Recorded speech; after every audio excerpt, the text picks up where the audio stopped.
Hello అండి. ఈరోజు వచ్చేసి ఇలా దోసకాయలు తీసుకున్నానండి. అలాగే ఇక్కడ టమాటోస్, ఆనియన్స్, పచ్చిమిర్చి అనేవి ఇలా కట్ చేసి పెట్టుకున్నాను. ఇవి ఎందుకు అనుకుంటున్నారా? ఈరోజు దోసకాయ సాంబార్ అనేది ప్రిపేర్ చేసుకుందామండి. ముందుగా దోసకాయ ముక్కలన్నింటినీ ఇలా పీసెస్గా కట్ చేసి పెట్టుకున్నానండి. అలాగే ఆనియన్స్ని కూడా కొంచెం పెద్ద సైజ్ కట్ చేశాను. సాంబార్లోకి ఈ విధంగా కట్ చేసుకుంటేనే మనం తినేటప్పుడు పంటి కింద తగిలితే చాలా బాగుంటుందండి.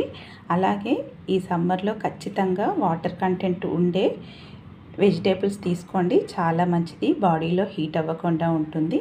దోసకాయలు అయితే దోసకాయలు, సొరకాయలు ఇలా వాటర్ కంటెంట్ ఎక్కువ ఉండే వెజిటేబుల్స్ అయినా ఫ్రూట్స్ కూడా వాటర్ కంటెంట్ ఎక్కువ ఉండేటివి తీసుకుంటే చాలా మంచిదండి హెల్త్కి. ఇప్పుడు మనం సాంబార్ చేసుకోవడానికి ఏం కావాలో చూపిస్తాను. ఇక్కడ వచ్చేసి నేను కందిపప్పుని ఇలా ఉడికించి పెట్టుకున్నానండి. ఈ పప్పులో నేను కాస్త మెంతులు, పసుపు, కొంచెం ఆయిల్ వేసి ఉడికించేసానండి. మెత్తగా ఉడికిపోయింది. ఇప్పుడు సాంబార్ అనేది ప్రిపేర్ చేసుకుందాం. ముందుగా స్టవ్ పైన ఇలా గిన్నె పెట్టేశానండి. ఇలా ఆయిల్ వేసేసుకున్నానండి గిన్నెలో. తర్వాత వచ్చేసి ఇక్కడ ఆనియన్స్, పచ్చిమిర్చి వేసుకున్నాను.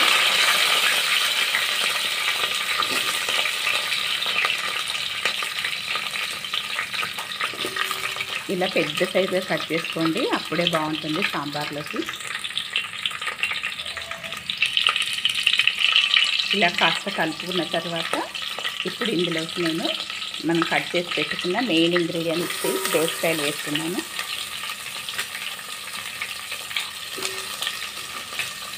దోసకాయలు చాలా మంచిదండి, బాడీలో చలవ చేస్తుంది. సమ్మర్లో ఖచ్చితంగా తినండి, అవాయిడ్ చేయకుండా.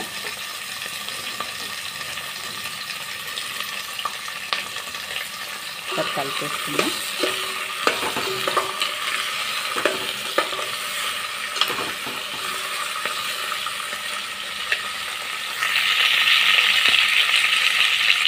తర్వాత వచ్చేసి ఇలా టమాటో కూడా యాడ్ చేస్తున్నానండి.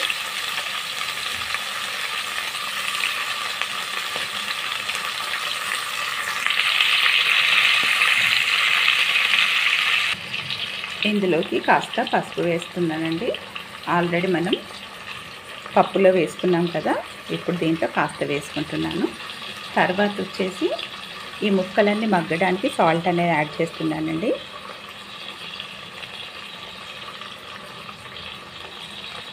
సాల్ట్ వేయడం వల్ల కొంచెం తొందరగా మగ్గిపోతాయి.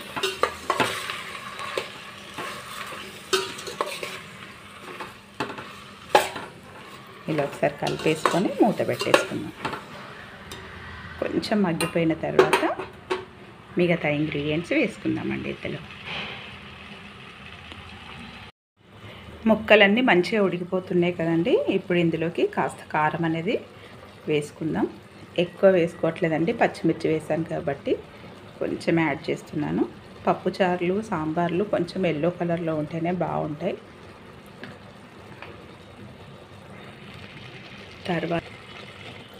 తర్వాత వచ్చేసి ఇలా ధనియా పౌడర్ యాడ్ చేస్తున్నానండి.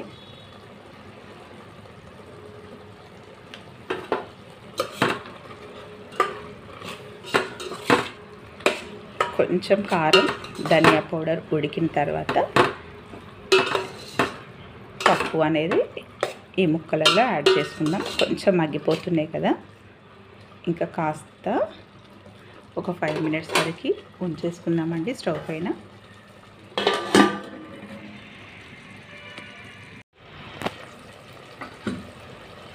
ముక్కలన్నీ మంచిగా ఉడికిపోయాయి కదండి. ఇప్పుడు ఇందులోకి మనం ఉడికించి పక్కన పెట్టుకున్న ఈ పప్పుని వేసుకుందాం.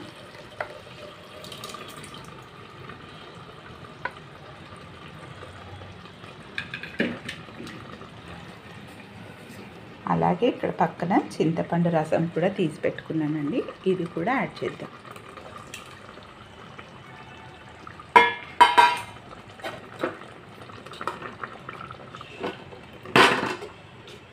ఇంకా కాస్త వాటర్ వేసుకుందాం. ఇలా వాటర్ యాడ్ చేసుకుందామండి. ఒకసారి కలిపేసుకుందాం. మనకి సాంబార్ ఎలా కావాలో అంత వాటర్ యాడ్ చేసుకుంటే చాలా బాగుంటుందండి. సమ్మర్లో కొంచెం లిక్విడ్స్ అనేది తీసుకుంటేనే బాగుంటుందండి. ఇదంతా ఇంకా కాస్త మనం వేసే చింతపండు పప్పు అంతా ఉడికే విధంగా కొంచెం ఉడికించుకుందాం. ఇప్పుడు ఇందులోకి నేను ఇలా ఎవరెస్ట్ సాంబార్ మసాలా తీసుకున్నానండి. ఇది కొంచెం యాడ్ చేస్తున్నాను.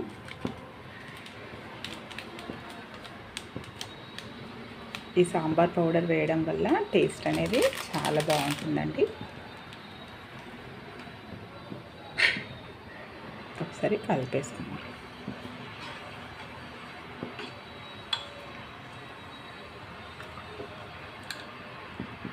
చూసారా, ఈ విధంగా ముక్కలన్నీ మంచిగా ఉడికిపోయాయండి. కాసేపు ఉంచిన తర్వాత మనం పోపు అనేది పెట్టేసుకుందాం.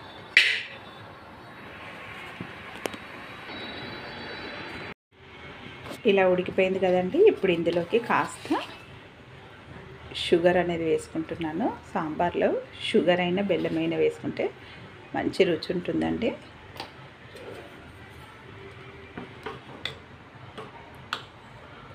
ఇలా వేసుకున్నాం కదా. ఇప్పుడు మనం తాలింపు అనేది పెట్టేసుకుందాం. స్టవ్ పైన ఇలా ప్యాన్ పెట్టేసి ఆయిల్ వేసానండి. ఆయిల్ హీట్ అయింది. ఇప్పుడు ఇందులోకి లవంగాలు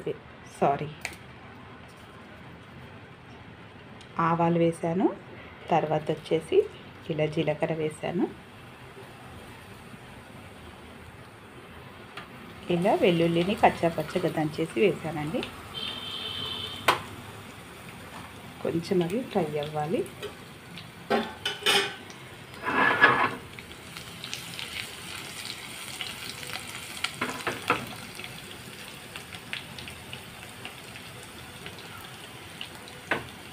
ఇక్కడ సాంబార్ మంచిగా మరిగిందండి. ఇప్పుడు స్టవ్ ఆఫ్ చేసేసుకుందాం.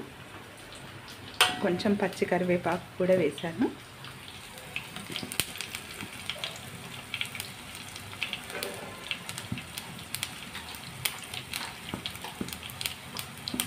ఇందులోకి ఇలా ఎండుమిరపకాయలు కూడా వేస్తున్నానండి.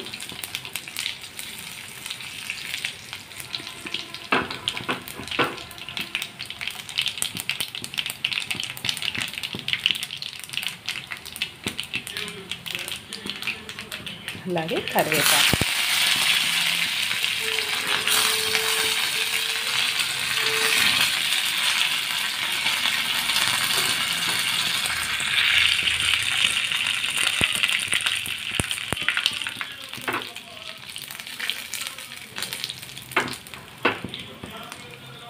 ఇప్పుడు స్టవ్ అనేది ఆఫ్ చేసేసుకున్నాం.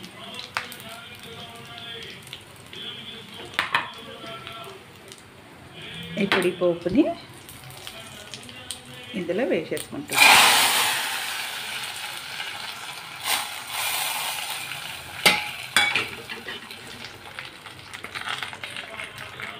కలిపేసుకోవడమే అండి.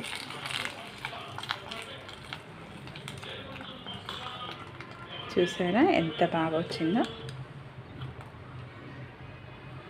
పోపు అంతా ఇలా వేసుకున్న తర్వాత ఇలా వచ్చేసిందండి. ఎంతగానో రుచిగా ఉంటుంది ఈ దోసకాయ ముక్కల సాంబార్.